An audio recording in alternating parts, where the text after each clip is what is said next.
Wakil Presiden ke-10 dan ke-12 Republik Indonesia, Jusuf Kalla, menjadi salah satu tokoh yang hadir dalam sidang tahunan MPR dan sidang bersama DPR DPD Jumat 14 Agustus 2026. Selain Jusuf Kalla, Wakil Presiden ke-11 Budiono dan Wakil Presiden ke-13 Ma'ruf Amin juga menghadiri agenda kenegaraan ini.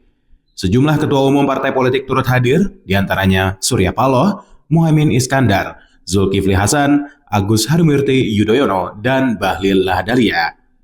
Sidang tahunan MPR dan sidang bersama DPR DPD juga dihadiri Wakil Presiden Gibran Rakabuming Raka, pimpinan MPR, pimpinan DPR, serta tokoh nasional lainnya. Sejumlah Menteri Kabinet Merah Putih, pimpinan lembaga negara, Kapolri, dan Panglima TNI juga turut mengikuti rangkaian acara di Kompleks Parlemen. Dalam sidang ini, Presiden Prabowo Subianto menyampaikan laporan kinerja lembaga negara dan pidato kenegaraan menjelang peringatan HUT RI ke-81 kemerdekaan Indonesia. Tim Liputan Berita Nasional TV.